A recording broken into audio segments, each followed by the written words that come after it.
ਬਹੁਤ ਹੀ ਸਤਿਕਾਰਯੋਗ ਸਾਥੀਓ, ਪੀਆਰਓ ਡੈਰੀ ਇਲੈਕਸ਼ਨ ਵਿੱਚ ਇੱਕ ਬਹੁਤ ਹੀ ਇੰਪੋਰਟੈਂਟ ਡਾਕੂਮੈਂਟ ਹੈ ਤੇ ਅੱਜ ਦੀ ਵੀਡੀਓ ਵਿੱਚ ਆਪਾਂ ਦੇਖਾਂਗੇ ਕਿ ਪੀਆਰਓ ਡੈਰੀ ਨੂੰ ਆਪਾਂ ਕਿਸ ਤਰ੍ਹਾਂ ਭਰਨਾ ਹੈ। ਇਸ ਨੂੰ ਬਹੁਤ ਹੀ ਧਿਆਨ ਨਾਲ ਭਰਿਆ ਜਾਵੇ ਕਿਉਂਕਿ VOTING ਦਾ ਸਾਰਾ ਰਿਕਾਰਡ ਪੀਆਰਓ ਡੈਰੀ ਵਿੱਚ ਲਿਖਿਆ ਜਾਂਦਾ ਹੈ। ਇਲੈਕਸ਼ਨ ਸਮੇਂ ਕਿਹੜਾ ਸਮਾਨ ਤੁਹਾਨੂੰ ਮਿਲਿਆ, ਕਿਹੜਾ ਸਮਾਨ ਵਰਤਿਆ ਗਿਆ ਤੇ ਕਿਹੜਾ ਸਮਾਨ ਅਣਵਰਤਿਆ ਰਹਿ ਗਿਆ। ਇਲੈਕਸ਼ਨ ਕਿਸ ਤਰ੍ਹਾਂ ਹੋਏ, VOTING ਸਮੇਂ ਬੂਥ ਤੇ ਕੋਈ ਪ੍ਰੋਬਲਮ ਤਾਂ ਨਹੀਂ ਆਈ, ਕਿਸੇ ਸਮੇਂ ਦੌਰਾਨ VOTING ਰੋਕੀ ਤਾਂ ਨਹੀਂ ਗਈ, ਕਿਸੇ ਸ਼ਰਾਰਤੀ ਅਨਸਰ ਵੱਲੋਂ ਮਸ਼ੀਨਾਂ ਨਾਲ ਛੇੜਛਾਣੀ ਤਾਂ ਨਹੀਂ ਕੀਤੀ ਗਈ, ਆਦਿ ਸਾਰੀਆਂ ਘਟਨਾਵਾਂ ਪੀਆਰਓ ਡੈਰੀ ਜੋ ਹੈ ਉਸ ਵਿੱਚ ਦਰਜ ਹੁੰਦੀਆਂ ਹਨ।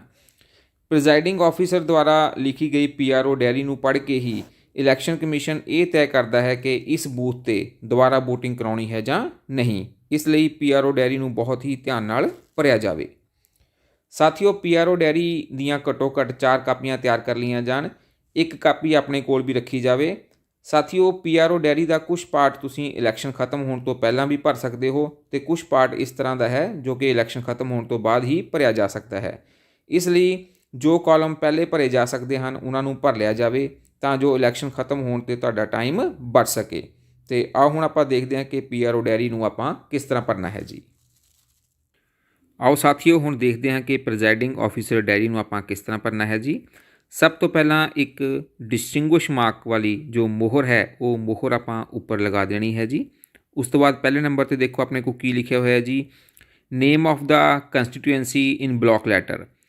ਇੱਥੇ ਕੀ ਲਿਖਣਾ ਹੈ, ਉਹ ਵਿਧਾਨ ਸਭਾ ਹਲਕੇ ਦਾ ਨੰਬਰ ਅਤੇ ਨਾਮ ਲਿਖਣਾ ਹੈ ਜਿਸ ਵਿੱਚ ਤੁਹਾਡੀ ਡਿਊਟੀ ਲੱਗੀ ਹੋਈ ਹੈ। ਤੇ ਆਓ ਪਹਿਲਾਂ ਹਲਕੇ ਦਾ ਨੰਬਰ ਅਤੇ ਨਾਮ ਆਪਾਂ ਲਿਖ ਲੈਂਦੇ ਹਾਂ ਜੀ। ਨੈਕਸਟ ਆਪਣੇ ਕੋਲ ਹੈ ਜੀ date of poll. Date of poll ਵਿੱਚ ਆਪਾਂ ਉਹ ਡੇਟ ਲਿਖਣੀ ਹੈ ਜਿਸ ਦਿਨ VOTING ਹੋ ਰਹੀ ਹੈ ਤੇ ਇਸ ਦਾ ਫਾਰਮੈਟ ਤੁਹਾਨੂੰ ਨਜ਼ਰ ਆ ਰਿਹਾ ਹੈ। ਪਹਿਲਾਂ ਡੇਟ ਲਿਖਣੀ ਹੈ, ਫਿਰ ਮੰਥ ਲਿਖਣਾ ਹੈ ਤੇ ਫਿਰ ਆਪਾਂ ਈਅਰ ਲਿਖਣਾ ਹੈ ਜੀ। ਨੈਕਸਟ ਆਪਣੇ ਕੋਲ ਹੈ ਜੀ number and name of the polling station. ਤੇ ਇੱਥੇ ਆਪਾਂ ਲਿਖ ਦੇਣਾ ਹੈ ਪੋਲਿੰਗ ਸਟੇਸ਼ਨ ਦਾ ਨੰਬਰ ਅਤੇ ਨਾਲ ਉਸ ਦਾ ਨੇਮ। ਤੇ ਨੀਚੇ ਦੇਖੋ ਆਪਣੇ ਕੋਲ ਹੈ ਵੇਅਰ ਲੋਕੇਟਡ ਇਨ, ਇਹ ਜੋ ਪੋਲਿੰਗ ਸਟੇਸ਼ਨ ਹੈ ਉਹ ਕਿੱਥੇ ਸਥਿਤ ਹੈ। ਨੀਚੇ 3 ਆਪਸ਼ਨ ਦਿੱਤੀਆਂ ਹੋਈਆਂ ਹਨ, ਗਵਰਨਮੈਂਟ, ਪ੍ਰਾਈਵੇਟ ਬਿਲਡਿੰਗ ਜਾਂ ਟੈਂਪਰੇਰੀ ਸਟਰਕਚਰ।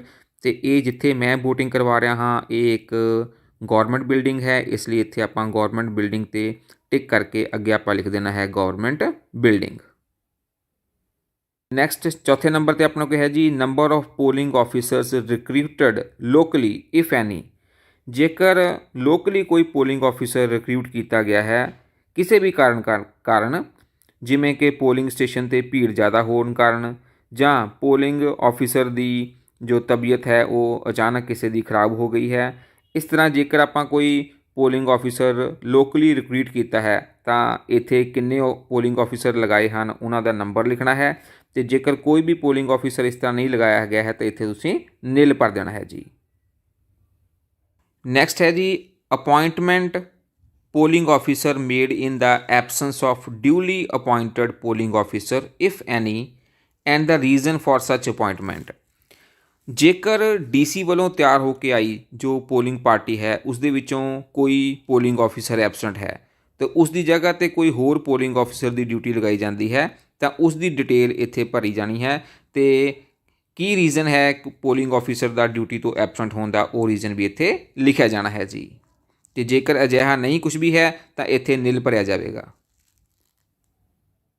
ਨੈਕਸਟ ਆਪਣੇ ਕੋਲ 6 ਪੁਆਇੰਟ ਹੈ ਜੀ electronic VOTING machine. Electronic VOTING machine ਦੇ ਵਿੱਚ ਇਸ ਵਿੱਚ ਆਪਾਂ ਜੋ EVM ਹੈ ਉਸ ਦੀ ਡਿਟੇਲ ਭਰਨੀ ਹੈ ਜੀ। ਸਭ ਤੋਂ ਪਹਿਲਾਂ ਆਪਣੇ ਕੋਲ ਹੈ ਜੀ number of control unit used, ਕਿੰਨੇ ਕੰਟਰੋਲ ਯੂਨਿਟਸ ਆਪਾਂ ਯੂਜ਼ ਕੀਤੇ ਹਨ। ਵੈਸੇ ਇੱਕ ਹੀ ਕੰਟਰੋਲ ਯੂਨਿਟ ਹਰੇਕ ਪਾਰਟੀ ਨੂੰ ਮਿਲਦਾ ਹੈ, ਲੇਕਿਨ ਅਗਰ VOTING ਦੌਰਾਨ ਕੋਈ ਕੰਟਰੋਲ ਯੂਨਿਟ ਖਰਾਬ ਹੋ ਜਾਂਦਾ ਹੈ ਤਾਂ ਇੱਕ ਤੋਂ ਜ਼ਿਆਦਾ ਵੀ ਮਿਲ ਸਕਦੇ ਹਨ ਤੇ ਉਸ ਦੇ ਅਕੋਰਡਿੰਗ ਤੁਸੀਂ ਇੱਥੇ ਭਰ ਦੇਣਾ ਹੈ ਇੱਕ ਜਾਂ ਇੱਕ ਤੋਂ ਜ਼ਿਆਦਾ, ਜਿੰਨੇ ਵੀ ਤੁਸੀਂ ਕੰਟਰੋਲ ਯੂਨਿਟ ਯੂਜ਼ ਕੀਤੇ ਹਨ। ਵੈਸੇ ਆਮ ਤੌਰ 'ਤੇ ਇੱਕ ਹੀ ਕੰਟਰੋਲ ਯੂਨਿਟ ਯੂਜ਼ ਹੁੰਦਾ ਹੈ, ਇਸ ਲਈ ਮੈਂ ਇੱਥੇ ਇੱਕ ਭਰ ਰਿਹਾ ਹਾਂ ਜੀ। ਅੱਗੇ ਆਪਣੇ ਕੋਲ ਹੈ ਜੀ serial number of control unit. Control unit ਦਾ ਜੋ ਸੀਰੀਅਲ ਨੰਬਰ ਕੰਟਰੋਲ ਯੂਨਿਟ ਦੇ ਉੱਪਰ ਲਿਖਿਆ ਹੈ ਉਹ ਇੱਥੇ ਲਿਖ ਦੇਣਾ ਹੈ। ਜੇਕਰ ਇੱਕ ਵਰਤਿਆ ਹੈ ਤਾਂ ਇੱਕ ਦਾ, ਜੇਕਰ 2 ਕੰਟਰੋਲ ਯੂਨਿਟ ਵਰਤੇ ਹਨ ਤਾਂ ਦੋਵਾਂ ਦਾ ਨੰਬਰ ਇੱਥੇ ਲਿਖ ਦੇਣਾ ਹੈ। ਨੈਕਸਟ ਆਪਣੇ ਕੋਲ ਹਨ ਜੀ ਨੰਬਰ ਆਫ ਬੈਲਟਿੰਗ ਯੂਨਿਟ ਯੂਜ਼ਡ। ਜੇਕਰ ਆਪਣੇ ਕੋਲ 16 ਤੋਂ ਜ਼ਿਆਦਾ ਕੈਂਡੀਡੇਟ ਹੋਣ ਤਾਂ ਇੱਕ ਤੋਂ ਵੱਧ ਜੋ ਹੈ ਬੈਲਟਿੰਗ ਯੂਨਿਟ ਯੂਜ਼ ਹੁੰਦੇ ਹਨ ਤੇ ਮੇਰੇ ਪੋਲਿੰਗ ਸਟੇਸ਼ਨ 'ਤੇ 16 ਤੋਂ ਜ਼ਿਆਦਾ ਕੈਂਡੀਡੇਟ ਹਨ, इस ਲਈ 2 बैलेटिंग यूनिट जो है वो यूज़ किए गए हैं। तो इत्थे 2 भर के ते नीचे लिखा हुआ है serial number of balloting unit used. तो ਜਿਹੜੇ अपने को बैलेटिंग यूनिट यूज़ किए हैं दोनों, इत्थे दोवां दा आपां सीरीयल नंबर भर देना है जी। नैक्सट अपने को है जी number of paper seals used. तो आप मान लो कि एक पेपर सील यूज़ की है, तो नीचे आप लिखना है serial number of paper seal used. उस पेपर सील का आप सीरीयल नंबर लिख देना है। नैक्सट 7A पॉइंट अपने को है जी number of special tags supplied. किन्ने स्पैशल टैग तुहानूं सप्लाई होए हैं। मान लो अपने को 2 स्पैशल टैग आपां नूं मिले हैं। Serial number of special tag supplied उन्हां दोनों का आपां सीरीयल नंबर लिख देना इस जगह पर। Then number of special tags used, किन्ने स्पैशल टैग्स तुसीं यूज़ किए हैं। मान लो आपां एक यूज़ किया है, इत्थे आपां एक फिल कर देना है। नैक्सट है स्पैशल नंबर ऑफ जो सीरीयल नंबर है स्पैशल टैग्स यूज़ का, जिहड़े कि स्पैशल टैग आपां यूज़ किए हैं उन्हों का इत्थे आपां नंबर फिल कर देना है। नैक्सट है serial number of special tag returned as a unused, तो जिहड़ा अपने को बच गया है उसका आपां इत्थे सीरीयल नंबर पा देना है जी। नैक्सट 7th B विच देखो आपां की लिखना है जी।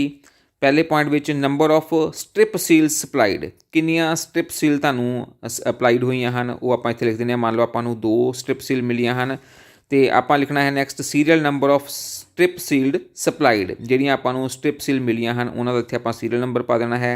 Then number of strip seal used, आपां किन्नियां यूज़ कीतियां हैं। मान लो आपां एक यूज़ की है, तो आपां इत्थे एक लिख देना है।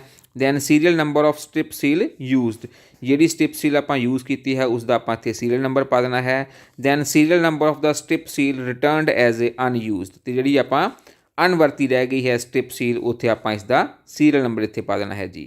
नैक्सट अपने को है जी 7C application only in the polling station where VVT pad system is used. तो इत्थे आपां जो VVT पैड सिस्टम यूज़ कर रहे हैं उसकी डिटेल भरनी है जी। नीचे किन्ने VVT पैड आपां यूज़ किए हैं वो लिख देने हैं। जिस तरह मेरे स्टेशन पर एक VVT पैड सिस्टम आपां यूज़ कर रहे हैं तो आपां एक लिख देना है, तो नीचे उसका सीरीयल नंबर लिख देना है।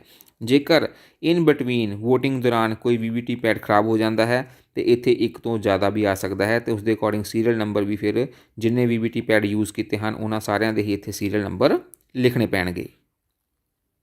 नैक्सट पॉइंट अपने को इस तरह है जी number of candidates who had appointed polling agent at the polling station.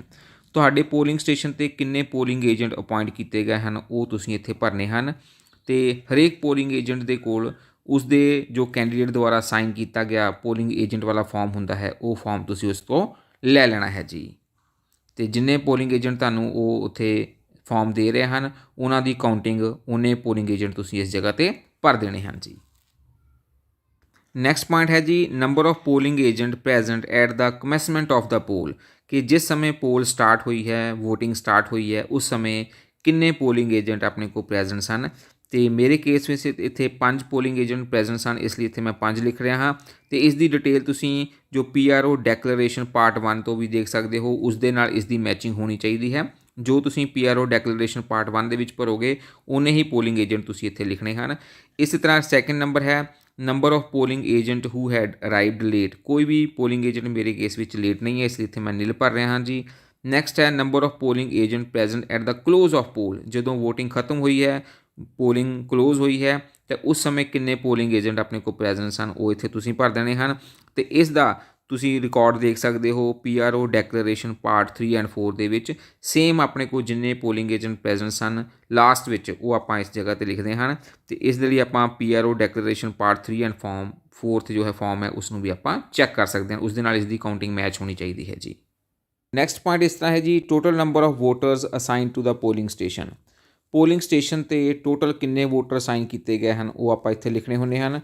मान लेने हैं कि अपने कोल पोलिंग स्टेशन ते 984 वोटर हैं तो कोई भी EDC वोटर पोलिंग बूथ ते नहीं है, तो 984 जमा 0 EDC लिख देना है।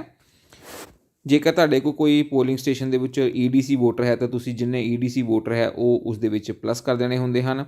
इसनूं आपां हुण मेरे को कोई भी EDC वोटर नहीं है तो इसनूं आपां लिखांगे 984 जमा 0 EDC। ये जो EDC वोटर हैं इन्हां बारे मैं अगे इस वीडियो में होर भी आपां गल कीती हुई है। EDC वोटरां दी जो एंट्री है ਉਹ ਮਾਰਕਡ ਕਾਪੀ ਦੇ ਲਾਸਟ ਵਿੱਚ ਕੀਤੀ ਜਾਣੀ ਹੁੰਦੀ ਹੈ, ਜੋ ਕਿ ਮਾਰਕਡ ਕਾਪੀ ਹੈ ਉਸਦੇ ਲਾਸਟ ਵਿੱਚ ਲਿਖਣਾ ਹੁੰਦਾ ਹੈ ਕਿ ਤੁਹਾਡੇ ਪੋਲਿੰਗ ਬੂਥ ਦੇ ਉੱਪਰ ਕਿੰਨੇ ਜੋ EDC ਵੋਟਰ ਹਨ, ਇਲੈਕਸ਼ਨ ਡਿਊਟੀ ਸਰਟੀਫਿਕੇਟ ਵਾਲੇ ਕਿੰਨੇ ਵੋਟਰ ਹਨ, ਅਤੇ ਉਹਨਾਂ ਨੂੰ ਵੋਟ ਪਾਉਣ ਦਾ ਅਧਿਕਾਰ ਤੁਸੀਂ ਉੱਥੇ ਹੀ ਦੇਣਾ ਹੈ ਆਪਣੇ ਪੋਲਿੰਗ ਬੂਥ 'ਤੇ ਹੀ। ਅਤੇ ਉਹਨਾਂ ਦਾ ਜੋ ਪੂਰੀ ਡਿਟੇਲ ਹੈ ਉਹ 17A ਦੇ ਵਿੱਚ ਤੁਸੀਂ ਨੋਟ ਕਰਨੀ ਹੁੰਦੀ ਹੈ। ਜਿਸ ਤਰ੍ਹਾਂ ਤੁਸੀਂ ਆਮ ਵੋਟਰਾਂ ਦੀ ਵੋਟਿੰਗ ਜੋ ਆਇਡੈਂਟੀਟੀ ਹੈ ਲਿਸਟ ਵਿੱਚ ਤੁਸੀਂ ਲਿਖਦੇ ਹੋ ਸਾਰਾ ਕੁਛ, ਉਹਨਾਂ ਦਾ ਪਾਰਟ ਨੰਬਰ, ਵੋਟ ਨੰਬਰ, ਅਤੇ ਉਹਨਾਂ ਨੂੰ ਇਸੇ ਤਰ੍ਹਾਂ ਵੋਟ ਸਲਿੱਪ ਜਾਰੀ ਕਰਨੀ ਹੈ ਤਾਂ ਜੋ ਉਹ ਤੁਹਾਡੇ ਬੂਥ ਦੇ ਉੱਪਰ ਆਪਣੀ ਵੋਟ ਪਾ ਸਕਣ। ਇਹਨਾਂ ਬਾਰੇ ਮੈਂ ਅੱਗੇ ਇਸ ਵੀਡੀਓ ਵਿੱਚ ਹੋਰ ਵੀ ਡਿਟੇਲ ਵਿੱਚ ਗੱਲ ਕੀਤੀ ਹੈ ਜੀ। ਨੈਕਸਟ ਆਪਣੇ ਕੋਲ ਹੈ ਜੀ number of electors allowed to vote according to marked copy of the electoral. ਜੋ ਇਲੈਕਟਰੋਲ ਹੈ ਉਸ ਦੇ ਵਿੱਚ ਆਪਾਂ ਨੂੰ ਇੱਕ ਮਾਰਕਡ ਕਾਪੀ ਮਿਲਦੀ ਹੈ। ਮਾਰਕਡ ਕਾਪੀ ਦੇ ਵਿੱਚ ਜਦੋਂ ਕੋਈ ਪਰਸਨ ਆਪਣੇ ਕੋਲ ਵੋਟ ਪਾਉਣਾ ਆਉਂਦਾ ਤਾਂ ਆਪਾਂ ਉਸ ਦੀ ਟਿਕ ਕਰਨਾ ਹੁੰਦਾ ਹੈ, ਅਤੇ ਜਿੰਨੇ ਵੋਟਰਾਂ ਨੂੰ ਆਪਾਂ ਟਿਕ ਕੀਤਾ ਹੈ ਉਹ ਨੰਬਰ ਆਪਾਂ ਇਸ ਜਗ੍ਹਾ ਲਿਖਣਾ ਹੈ। ਮੰਨ ਲਓ ਆਪਣੇ ਕੋਲ ਟੋਟਲ ਵੋਟਰ ਕਿੰਨੇ ਆ ਗਏ ਹਨ ਜੀ 728 ਵੋਟਰ ਆਪਣੇ ਕੋਲ ਆ ਗਏ ਹਨ, ਤਾਂ ਉਹ ਆਪਾਂ ਇੱਥੇ ਲਿਖ ਦੇਣੇ ਹਨ ਜੀ। ਨੈਕਸਟ ਆਪਣੇ ਕੋਲ ਹੈ ਜੀ total number of electors as entered in the register of voter. ਜੋ ਫਾਰਮ 17A ਹੈ ਉਸ ਦੇ ਵਿੱਚ ਆਪਾਂ 17A ਦਾ ਜੋ ਲਾਸਟ ਸੀਰੀਅਲ ਨੰਬਰ ਹੈ ਉਹ ਆਪਾਂ ਚੈੱਕ ਕਰਨਾ ਹੈ ਕਿ ਕਿੰਨੇ ਆਪਣੇ ਕੋਲ ਇਲੈਕਟਰਲ ਜੋ ਵੋਟਰਸ ਹੈ ਵੋਟ ਪਾ ਕੇ ਗਏ ਹਨ, ਉਹ ਤਾਂ ਆਪਣੇ ਕੋਲ ਸੇਮ ਹੀ ਹੋਏਗਾ ਜੋ ਮਾਰਕਡ ਕਾਪੀ ਦੇ ਉੱਪਰ ਮਾਰਕ ਕੀਤੇ ਹਨ 728, ਇਸ ਲਈ ਆਪਾਂ ਇੱਥੇ ਵੀ 728 ਹੀ ਲਿਖ ਦੇਣਾ ਹੈ। ਨੈਕਸਟ ਆਪਣੇ ਕੋਲ ਹੈ ਜੀ number of votes recorded as per the voting machine. Voting machine ਦੇ ਵਿੱਚ ਆਪਣੇ ਕੋਲ ਕਿੰਨੇ ਵੋਟਰਸ ਹਨ ਉਹ ਵੀ ਆਪਣੇ ਕੋਲ ਸੇਮ ਹੀ ਰਿਕਾਰਡ ਹੋ ਰਹੇ ਹਨ 728, ਉਹ ਵੀ ਆਪਾਂ ਇੱਥੇ ਲਿਖ ਦੇਣੇ ਹਨ ਜੀ 728। ਨੈਕਸਟ ਆਪਣੇ ਕੋਲ 5th ਪੁਆਇੰਟ ਕਾਫੀ ਇੰਪੋਰਟੈਂਟ ਹੈ, number of voters decided not to vote record vote if any. ਮੰਨ ਲਓ ਕਿ ਕਦੀ ਕਦੀ ਇਸ ਤਰ੍ਹਾਂ ਹੁੰਦਾ ਹੈ ਕਿ ਜੋ ਵੋਟਰ ਹੈ ਉਹ 17A ਜੋ ਰਜਿਸਟਰ ਆਫ ਵੋਟਸ ਹੈ ਉਸ ਦੇ ਵਿੱਚ ਆਪਣੀ ਐਂਟਰੀ ਕਰਵਾ ਲੈਂਦਾ ਹੈ, ਉਸ ਨੂੰ ਵੋਟਰ ਸਲਿੱਪ ਵੀ ਇਸ਼ੂ ਹੋ ਜਾਂਦੀ ਹੈ, ਪਰ ਬਾਅਦ ਵਿੱਚ ਉਹ ਵੋਟ ਪਾਉਣ ਤੋਂ ਮਨਾ ਕਰ ਦਿੰਦਾ ਹੈ। ਅਤੇ ਇਸ ਤਰ੍ਹਾਂ ਦਾ ਜੇਕਰ ਕੋਈ ਵੋਟਰ ਹੈ ਤਾਂ ਉਸ ਦੀ ਐਂਟਰੀ ਆਪਾਂ ਇਸ ਜਗ੍ਹਾ ਕਰਨੀ ਹਨ। ਹੁਣ ਮੇਰੇ ਜੋ ਪੋਲਿੰਗ ਸਟੇਸ਼ਨ ਹੈ ਉਸ 'ਤੇ ਇਸ ਤਰ੍ਹਾਂ ਦੀ ਕੋਈ ਵੀ ਐਂਟਰੀ ਨਹੀਂ ਹੈ, ਇਸ ਲਈ ਇਸ ਜਗ੍ਹਾ ਮੈਂ ਨਿਲ ਲਿਖ ਰਿਹਾ ਜੀ। ਅਤੇ ਲਾਸਟ ਵਿੱਚ ਦੇਖੋ ਆਪਣੇ ਕੋਲ signature of first polling officer, ਇਸ ਜਗ੍ਹਾ ਜੋ ਫਸਟ ਪੋਲਿੰਗ ਆਫਿਸਰ ਹੈ ਜਿਸ ਦੇ ਕੋਲ ਮਾਰਕਡ ਕਾਪੀ ਹੈ ਜੋ ਚੈੱਕ ਕਰ ਰਿਹਾ ਹੈ ਆਇਡੈਂਟੀਟੀਜ਼, ਉਸ ਦਾ ਆਪਣੇ ਕੋਲ ਸਿਗਨੇਚਰ ਆ ਜਾਣਗੇ। ਅਤੇ ਨੈਕਸਟ ਆਪਣੇ ਕੋਲ ਹੈ ਜੀ signature of polling officer in charge of registers of votes. ਜੋ 17A ਰਜਿਸਟਰ ਆਫ ਵੋਟਸ ਦੇ ਵਿੱਚ ਐਂਟਰੀ ਕਰ ਰਿਹਾ ਹੈ ਪੋਲਿੰਗ ਆਫਿਸਰ, ਉਸ ਦੀ ਜੋ ਸਿਗਨੇਚਰ ਹੈ ਉਹ ਇਸ ਜਗ੍ਹਾ ਹੋ ਜਾਣਗੇ। ਨੈਕਸਟ ਪੁਆਇੰਟ ਆਪਣੇ ਕੋਲ ਹੈ ਜੀ ਨੰਬਰ ਆਫ ਇਲੈਕਟਰਸ ਹੂ ਵੋਟਡ। ਕਿੰਨੇ ਜੋ ਪਰਸਨਸ ਹਨ ਉਹ ਵੋਟ ਪਾ ਕੇ ਗਏ ਹਨ, ਇੱਥੇ ਆਪਾਂ ਉਹਨਾਂ ਦੀ ਕਾਊਂਟਿੰਗ ਲਿਖਣੀ ਹੈ। ਉੱਪਰ ਦੇਖੋ ਪਹਿਲਾਂ ਮੈਨ, ਫਿਰ ਵੋਮੈਨ, ਨੈਕਸਟ ਥਰਡ ਜੈਂਡਰ, ਅਤੇ ਨੈਕਸਟ ਆਪਾਂ ਨੀਚੇ ਲਿਖਣਾ ਹੈ ਟੋਟਲ। ਅਤੇ ਮੇਰੇ ਕੇਸ ਵਿੱਚ ਮੇਰੇ ਪੋਲਿੰਗ ਸਟੇਸ਼ਨ 'ਤੇ ਟੋਟਲ ਆਪਣੇ ਕੋਲ ਵੋਟਾਂ ਪਈਆਂ ਹਨ 728, ਉਸ ਦੇ ਵਿੱਚੋਂ 357 ਮੈਨ ਹਨ ਅਤੇ 371 ਵੋਮੈਨ ਹਨ, ਅਤੇ ਕੋਈ ਵੀ ਮੇਰੇ ਪੋਲਿੰਗ ਸਟੇਸ਼ਨ 'ਤੇ ਥਰਡ ਜੈਂਡਰ ਨਹੀਂ ਹੈ, ਇਸ ਲਈ ਮੈਂ ਇੱਥੇ ਥਰਡ ਜੈਂਡਰ ਦੇ ਅੱਗੇ ਕੀ ਲਿਖ ਦੇਣਾ ਹੈ, ਨਿਲ ਲਿਖ ਦੇਣਾ ਹੈ ਜੀ। ਨੈਕਸਟ ਪੁਆਇੰਟ ਆਪਣੇ ਕੋਲ ਹੈ ਜੀ ਚੈਲੰਜਡ ਵੋਟਸ। ਚੈਲੰਜ ਵੋਟਸ ਕੀ ਹੁੰਦੀ ਹੈ ਕਿ ਜੇਕਰ ਕੋਈ ਵੋਟਰ ਆਪਣੇ ਪੋਲਿੰਗ ਆਫਿਸਰ ਕੋਲ ਜਾਂਦਾ ਹੈ ਜੋ ਪਹਿਲਾ ਪੋਲਿੰਗ ਆਫਿਸਰ ਹੈ, ਅਤੇ ਕਿਸੇ ਪੋਲਿੰਗ ਏਜੰਟ ਵੱਲੋਂ ਉਸ ਦੀ ਪਹਿਚਾਣ ਨੂੰ ਚੈਲੰਜ ਕੀਤਾ ਜਾਂਦਾ ਹੈ ਕਿ ਇਹ ਉਹ ਪਰਸਨ ਨਹੀਂ ਹੈ ਜਿਸ ਦੀ ਇਹ ਵੋਟ ਪਾਉਣ ਆਇਆ ਹੈ, ਅਤੇ ਉਸ ਨੂੰ ਆਪਾਂ ਕੀ ਕਹਿ ਦਿੰਦੇ ਹਨ, ਚੈਲੰਜ ਵੋਟ ਕਹਿ ਦਿੰਦੇ ਹਨ। ਇਸ ਹਾਲਤ ਵਿੱਚ ਕੀ ਹੁੰਦਾ ਹੈ ਕਿ ਜੋ ਪ੍ਰੀਜ਼ਾਈਡਿੰਗ ਆਫਿਸਰ ਹੈ ਜੋ ਚੈਲੰਜ ਕਰਨ ਵਾਲੇ ਏਜੰਟ ਕੋਲੋਂ 2 ਰੁਪਏ ਪ੍ਰਤੀ ਵਿਅਕਤੀ ਪ੍ਰਤੀ ਵੋਟਰ ਦੇ ਹਿਸਾਬ ਨਾਲ ਉਸ ਦੇ ਕੋਲ ਵਸੂਲ ਕਰੇਗਾ, ਤਾਂ ਇਸ ਤੋਂ ਬਾਅਦ ਉਹ ਵੋਟਰ ਕੋਲੋਂ ਉਸ ਦੇ ਪਹਿਚਾਣ ਸੰਬੰਧੀ ਸਬੂਤਾਂ ਦੀ ਮੰਗ ਕਰੇਗਾ। ਜੇਕਰ ਵੋਟਰ ਸਹੀ ਪਾਇਆ ਜਾਂਦਾ ਹੈ ਤਾਂ ਚੈਲੰਜ ਕਰਨ ਵਾਲੇ ਪੋਲਿੰਗ ਏਜੰਟ ਦੀ ਫੀਸ ਜ਼ਬਤ ਕਰ ਲਈ ਜਾਂਦੀ ਹੈ, ਜੋ ਕਿ ਅਮਾਊਂਟ ਫੋਰਫਿਟਡ ਦੇ ਵਿੱਚ ਲਿਖੀ ਜਾਂਦੀ ਹੈ, ਅਤੇ ਵੋਟਰ ਨੂੰ ਵੋਟ ਪਾਉਣ ਦੀ ਇਜਾਜ਼ਤ ਦੇ ਦਿੱਤੀ ਜਾਂਦੀ ਹੈ। ਅਤੇ ਜੇਕਰ ਵੋਟਰ ਗਲਤ ਪਾਇਆ ਜਾਂਦਾ ਹੈ ਤਾਂ ਜੋ ਉਸ ਦੀ ਫੀਸ ਹੈ ਉਹ ਪੋਲਿੰਗ ਏਜੰਟ ਦੀ ਜੋ ਫੀਸ ਹੈ ਉਸ ਨੂੰ ਵਾਪਸ ਕਰ ਦਿੱਤੀ ਜਾਂਦੀ ਹੈ, ਅਤੇ ਜੋ ਗਲਤ ਵੋਟ ਪਾਉਣ ਆਇਆ ਹੈ ਉਸ ਪਰਸਨ ਨੂੰ ਪੁਲਿਸ ਦੇ ਹਵਾਲੇ ਕਰ ਦਿੱਤਾ ਜਾਂਦਾ ਹੈ ਜੀ। ਹੁਣ ਮੇਰੇ ਪੋਲਿੰਗ ਸਟੇਸ਼ਨ 'ਤੇ ਕੋਈ ਵੀ ਚੈਲੰਜ ਵੋਟ ਨਹੀਂ ਹੈ, ਇਸ ਲਈ ਮੈਂ ਇੱਥੇ ਸਾਰਾ ਕੁਝ ਨਿਲ ਲਿਖ ਰਿਹਾ ਹਾਂ ਜੀ। ਹੁਣ ਚੈਲੰਜਡ ਵੋਟਸ ਨੂੰ ਆਪਾਂ ਇੱਕ ਹੋਰ ਐਗਜ਼ਾਮਪਲ ਦੇ ਨਾਲ ਸਮਝਦੇ ਹਾਂ। ਮੰਨ ਲਓ ਕਿ ਟੋਟਲ ਆਪਣੇ ਕੋਲ 7 ਪਰਸਨਸ ਹਨ ਜਿਨ੍ਹਾਂ ਨੂੰ ਪੋਲਿੰਗ ਏਜੰਟ ਨੇ ਚੈਲੰਜ ਕੀਤਾ ਹੈ, ਉਸ ਦੇ ਵਿੱਚੋਂ 5 ਜੋ ਨੰਬਰ ਹਨ 5 ਬੰਦਿਆਂ ਨੂੰ ਸਹੀ ਪਾਏ ਗਏ ਹਨ, ਉਹਨਾਂ ਨੂੰ ਅਲਾਓ ਕਰ ਦਿੱਤਾ ਹੈ ਵੋਟ ਪਾਉਣ ਲਈ, ਅਤੇ 2 ਪਰਸਨ ਜੋ ਹਨ ਉਹ ਗਲਤ ਪਾਏ ਗਏ ਸਨ, ਉਹਨਾਂ ਨੂੰ ਨੰਬਰ ਰਿਜੈਕਟ ਦੇ ਵਿੱਚ ਪਾ ਦੇਣਾ ਹਨ। ਹੁਣ ਜੋ ਉਹ 5 ਬੰਦੇ ਜਿਨ੍ਹਾਂ ਦੀ ਪਹਿਚਾਣ ਸਹੀ ਸੀ ਉਹਨਾਂ ਦੀ ਜੋ ਫੀਸ ਹੈ जो पोलिंग एजेंट ने उन्होंने पर 2 रुपए के हिसाब नाल फीस दी है 10 रुपए वो जब्त कर ले जाएंगे तो उन्होंने अमाउंट फोरफिटेड के विच लिख के रसीद उसनों दी जाएगी। तो ये जो पैसे हैं वो जो आप सारा समान वोटिंग का जमा कराना है उस दे नाल जमा करवाए जाएंगे अलग लिफाफे के विच। नैक्सट पॉइंट अपने को है जी number of persons who have voted on the production of election duty certificate जिसनों शॉर्ट फॉर्म में आप EDC कह दें हैं। हुण इलैक्शन ड्यूटी सर्टिफिकेट की हुंदा है जेकर कोई कर्मचारी तुहाडे बूथ ते है तो उसकी ड्यूटी तुहाडे बूथ ते लगी हुई है लेकिन वो उस हल्के विच ही किसी होर बूथ का वोटर है जिस हल्के विच तुहाडी ड्यूटी लगी है उस हल्के का ही वो वोटर है तो उसनों सरकार वालों EDC जारी किया जाता है। तो इसकी जो लिस्ट है वो वोटर सूची के अखीर विच लगी हुंदी है EDC कर्मचारियों की। अजिहे केस विच EDC कर्मचारी नूं आम वोटरां की तरह ही वोट पाउण की इजाजत दी जाती है। तो इसका जो रिकॉर्ड है वो रजिस्टर ऑफ वोटर के कॉलम नंबर 2 विच कीता जाता है जिस विच उसकी असैंबली कंस्टीट्यूएंसी लिखी जाती है, पार्ट नंबर, सीरीयल नंबर तो उसका वोटर नंबर लिखा जाता है जी। मेरे हुण वोट पोलिंग स्टेशन पर कोई भी EDC कर्मचारी नहीं है इसलिए मैं इस जगह नील लिख रहा हाँ जी। नैक्सट अपने को है जी number of overseas electors who voted. Overseas electors या उसनों आपां कह दिंदे हैं NRI इलैक्टर्स, NRI वोटर्स। जेकर कोई इंडियन बाहरली कंट्री विच पढ़ाई या नौकरी लिए गया है उस कोल बाहरली कंट्री की सिटीजनशिप नहीं है तो वो अपनी वोट जो है अपना असली पासपोर्ट दिखा के पा सकता है। तो उन्हों की एंट्री आपां इस जगह लिखनी है किन्ने अजिहे वोटर हैं। मेरे केस विच अजिहा कोई वोटर नहीं है इसलिए मैं इत्थे नील लिख रहा हाँ जी। नैक्सट पॉइंट अपने को है जी number of electors who voted with the help of companion. इसका मतलब है कि मान लो कोई वोटर है जो अपनी वोट खुद नहीं पा सकता है जिमें कि उसकी आई साइड वीक है या कोई होर कारण तो वो अपनी वोट किसी कंपैनियन अपने किसी साथी की हैल्प के नाल पा सकता है। उसका साथी उसके नाल वोटिंग कंपार्टमेंट के विच जाएगा तो उसकी बिहाफ ते वो बटन दबाएगा तो इस दे नाल जो PRO है प्रिजाइडिंग ऑफिसर वो इसका इतराज़ फॉर्म नंबर 14A एनैक्सर 12 के विच करेगा। इसकी जो एंट्री है वो फॉर्म नंबर 14A के विच करेगा। तो मेरे केस विच यह कोई भी वोटर नहीं है इसलिए मैं इस जगह नील लिख रहा हाँ जी। नैक्सट पॉइंट अपने को है जी number of votes cast through proxy. पहला जान लेने हैं कि प्रॉक्सी वोटर्स की होंगे हैं। जेकर कोई परसन अपने घर तो काफ़ी दूर है तो वह वोटिंग वाले दिन अपनी वोट पाने लिए हाजिर नहीं हो सकता है तो वह फॉर्म 13F भर के अपने किसी साथी को दे सकता है जो कि उसकी जगह पर उसकी वोट का इस्तेमाल कर सकता है।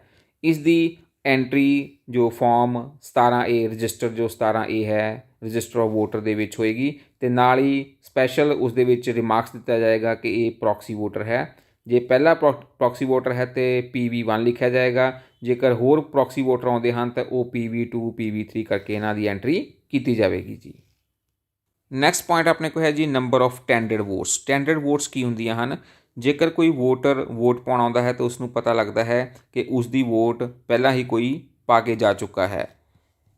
तो इस केस विच जो प्रिजाइडिंग ऑफिसर है उसकी आइडेंटिटीज़ वगैरह चैक करता है सारा कुछ कि ये वही परसन है जो कि हुण दोबारा सही वोट अपनी पाउण आया है क्योंकि उसकी वोट पहला ही कोई होर पा के जा चुका है। तो इस केस दे विच उसनूं EVM ते वोट पाउण की इजाजत नहीं दी जाती है। उसनूं प्रिजाइडिंग ऑफिसर एक बैलेट पेपर जारी करता है जिसनूं टेंडर बैलेट पेपर कहा जाता है। तो वो बैलेट पेपर जो है प्रिजाइडिंग ऑफिसर उसनूं लास्ट आखिरी लड़ी वाला बैलेट पेपर जारी करेगा। तो बैलेट पेपर दे उसके उपर जो वोट वो आदमी अपना कास्ट कर लेगा तो उसनूं टेंडर बैलेट पेपर वाले लिफाफे विच सील करेगा। तो इसका जो इतराज़ है वो presiding officer form number 17B दे विच जरूर करे। नैक्सट पॉइंट अपने को है जी number of electors from who declaration as to their age obtained or who refuse to give such declaration. इस तरह के परसन मान लो किसी प्रिजाइडिंग ऑफिसर नूं या किसी पोलिंग ऑफिसर नूं किसी की एज ते शक है कि उसकी एज 18 साल नहीं है तो वो वोट पाउण आया है तो इस केस विच उन्हां को एक डैक्लेरेशन लैनी पैंदी है एज की। बट अजकल इस तरह की प्रॉब्लम नहीं आउंदी है, इस ऑप्शन दे विच नील ही भरिया जाएगा क्योंकि अजकल वोटर कार्ड उसे नूं इशू किया जाता है जिसकी एज 18 या 18 तो वध होवे, इसलिए इन्हां दोनों ही ऑप्शन दे विच नील भरिया जाएगा जी। नैक्सट पॉइंट अपने को है जी whether it was necessary to adjourn the poll and if so the reason for the such adjournment. इसका मतलब है कि अगर किसी कारण करके वोटिंग कुछ समय लिए बंद की है तो उसका रीज़न आप लिखना है, उसका कारण लिखना है कि क्यों आप वोटिंग कुछ समय लिए बंद की है, जिमें कि बारिश कारण या तूफान कारण। तो मेरे केस में इस तरह की कोई घटना नहीं हुई, इसलिए मैं इत्थे नील लिख रहा हाँ। जेकर तुहाडे केस में कोई इस तरह की घटना होंदी है तो तुसीं इसका वेरवा इस जगह लिखना है जी। नैक्सट पॉइंट अपने को है जी number of votes cast in every 2 hours. हर 2 घंटे बाद ਆਪਾਂ जो रिटर्निंग ऑफिसर है उसनों किन्नियां वोटां पईयां ਹਨ इसकी डिटेल दसनी होंदी है। टोटल वोटां किन्नियां पईयां ਹਨ, ਉਹਨਾਂ ਵਿੱਚ किन्ने मैन ਅਤੇ किन्ने मेल हैं तो किन्ने फीमेल हैं, वो ਆਪਾਂ ਨੂੰ सारा इस जगह लिखना पेगा। पहला 7 ਤੋਂ 9 बजे तक, फिर 9 ਤੋਂ 11, 11 ਤੋਂ 1, 1 ਤੋਂ 3, 3 ਤੋਂ 5 ਤੇ 5 ਤੋਂ 6। ਜਦੋਂ तक लास्ट ਤੁਹਾਡੀ जो पोलिंग है चल रही है उदों तक ਤੁਸੀਂ ਇਹ अपनी लास्ट तक पोलिंग का टाइम तक अपना लिखना है। टोटल काउंटिंग किन्नी वोट कास्ट हुई हैं, उन्हां विचों किन्ने मेल हैं तो किन्ने फीमेल हैं। नैक्सट पॉइंट अपने को है जी number of slips issued at the closing hour of the poll to the elector standing in the queue. मान लो कि पोलिंग का समा अपने को 6 बजे तक सी, बट 6 बजे हजे भी कुछ जो वोटर्स हैं वो हजे खड़े हुए हैं लाइन दे विच। मान लो 10 अपने को वोटर लाइन दे विच खड़े हुए हैं, तो आपां की करना है जो 10वां परसन है, 10वां वोटर है, पिछों आपां स्टार्ट करना है। जो लास्ट वाला वोटर है उसनों स्लिप नंबर 1 देनी है। इस तरह अगे तो अगे चलते आना है, तो जो सब तो पहला नंबर होएगा उसनों आपां स्लिप नंबर 10 देनी है। तो गेट बंद कर देना है जी, कोई भी हुण वोटर नूं आपां अंदर अलाउ नहीं करना है, जो मेन गेट है बाहर वाला। तो इस तो बाद लास्ट विच जो बी पॉइंट है time at which the poll finally closed after the last such elector cast his or her vote. ये जो 10 वोटर रह गए सन जो लाइन विच लगे सन, इन्हां ने लास्ट वोट जो 1 नंबर वाला वोट है वो कदों पा के गया उसका आपां टाइम इस जगह नोट कर लेना है जी। नैक्सट पॉइंट अपने को है जी इलैक्ट्रोल ऑफेंसिस विद डिटेल। जेकर अपने को बूथ ते कोई इलीगल एक्टिविटी हुई है, इन्हां विचों कोई भी जो नीचे लिखियां हैं, तो जेकर एक्टिविटी हुई है तो आपां यस लिखना है। जेकर कोई भी इस तरह की एक्टिविटी नहीं हुई है तो आपां उस दे अगे निल या नो लिख देना है। पहला लिखा है जिस तरह लिखा है नंबर ऑफ केसेस, किन्ने नंबर ऑफ केसेस हुए हैं वो लिख देने हैं। फर्स्ट अपने को ए पॉइंट है जी canvassing within 100 metre of the polling station. इसका मतलब है कि कैंडीडेट वालों 100 मीटर के अंदर किसी तरह की कोई घोषणा तो नहीं की जा रही। अगर कोई घोषणा की जा रही है तो यस लिखना है, अगर नहीं की जा रही है तो निल या नो लिख देना है। अगला पॉइंट अपने को है जी इंपरसनेशनस ऑफ वोटर। इंपरसनेशन ऑफ वोटर मतलब किसी तरह वोटरां नूं प्रभावित करने की कोशिश तो नहीं की जा रही है। नैक्सट अपने को पॉइंट है जी फ्रॉडेंट डिफेसिंग, मतलब कोई धोखाधड़ी तो नहीं की जा रही। Destroying or removal of list of notice or other document at the polling station, ਜਾਂ किसी तरह जो पोलिंग स्टेशन के जो डॉकूमेंट्स हैं दस्तावेज हैं उन्होंने छेड़छाड़ तो नहीं की जा रही, उन्होंने डिस्ट्रॉय तो नहीं किया जा रहा। जे किया जा रहा है तो यस लिखना है, नहीं किया जा रहा तो निल लिख देना है। नैक्सट है जी ब्राइबिंग ऑफ वोटर्स। वोटरां नूं किसी भी तरह की कोई रिश्वत वगैरह तो देने की कोशिश नहीं की जा रही है, अगर की जा रही है तो यस लिखना है, नहीं तो नो लिखना है। नैक्सट है intimidations of voters and other persons. इसका मतलब है कि वोटरां जां किसी होर इंसानां नूं कोई धमकी वगैरह तो नहीं दी जा रही। जे जिक्र दी जा रही है तो यस लिखना है, अदरवाइज़ नो लिखना है जी। नैक्सट अपने को है जी बूथ कैप्चरिंग। बूथ कैप्चरिंग का मतलब है कि बूथ पर कब्जा कर लेना। जेकर किसी शरारती अंसरां वालों बूथ पर कब्जा कर लिया गया है तो यस लिखना है, अदरवाइज़ नो लिखना है जी। तो मेरे केस में ये सारे ही जो केसेस हैं वो निल हैं, इसलिए सारी जगह आपां निल लिखना है जी। नैक्सट पॉइंट इस तरह है जी वॉज द पोल इंटरप्टेड और ऑब्स्ट्रक्टेड बाय। जेकर किसी कारण करके वोटिंग रोकी गई है तो उस कारण के अगे यस लिखना है। जेकर वोटिंग नहीं रोकी गई है तो सारे ही जो कारण हैं उन्होंने अगे नो या निल लिख देना है जी। जिस तरह पहला कारण है जी रायोट। रायोट मतलब दंगे, कि दंगिਆਂ कारण किते पोल नूं रोकना तो नहीं पिया। दूसरा पॉइंट है जी ओपन वायलेंस, हिंसा के कारण किते आपां नूं जो वोटिंग है वो रोकनी तो नहीं पई। तीसरा पॉइंट है नैचुरल कैलामिटी, यानी कि तूफान या बारिश आदि कारण तो आपां नूं किते वोटिंग रोकनी तो नहीं पई। चौथा पॉइंट है बूथ कैप्चरिंग, किसी ने बूथ पर कब्जा तो नहीं कर लिया, उसके अकॉर्डिंग आपां नूं किते कुछ समय ਲਈ जो वोटिंग है रोकनी तो नहीं पई। फेलियर ऑफ वोटिंग मशीन, किसी तरह कोई वोटिंग मशीन विच खराबी तो नहीं आई जिस कारण आपां नूं वोटिंग रोकनी पई होवे, जां एनी अदर कॉज, कोई भी कारण है। जेकर कोई कारण नहीं है तो आपां नो या नील लिख देना है, अगर कोई कारण है तो उसके अगे यस लिख देना है जी। नीचे अपने को है please give detail of the above, इन्हां दी डिटेल लिख देनी है जेकर किसी कारण आपां नूं जो वोटिंग है रोकनी पई तां। नैक्सट पॉइंट अपने को इस तरह है जी, was the poll vitiated by any other voting machine used at the polling station having been, कि अगर वोटिंग मशीन के नाल कोई छेड़छानी करके किसी भी तरह जो पोलिंग है उसनों रोकने की कोशिश की गई होवे। पहला पॉइंट अपने को है जी, unlawfully taken out of the custody of the presiding officer, कि जेकर प्रिजाइडिंग ऑफिसर तो मशीन नूं खो लिया गया होवे, अगर अजिहा है तो यस लिखना है, अदरवाइज इत्थे नो जां निल लिख देना है जी। नैक्सट अपने को है जी, एक्सीडेंटली और इंटेंशनली लॉस्ट और डिस्ट्रॉयड, अगर जान के या जानबूझ के जो वोटिंग मशीन है उसनों खराब किया गया ਜਾਂ ਉਸਨੂੰ ਗਵਾ ਦਿੱਤਾ ਗਿਆ ਜਾਂ ਤੋੜ ਦਿੱਤਾ ਗਿਆ, डिस्ट्रॉय किया गया, इस केस विच अगर इस तरह है तो यस लिखना है, अदरवाइज़ नो लिखना है जी। तीसरा अपने को है डैमेज्ड और टैंपर्ड विद, अगर वोटिंग मशीन खराब कर दी गई है, उस दे नाल कोई छेड़खानी की गई है तो इस दे केस विच यस लिखना है, अदरवाइज़ नो लिखना है।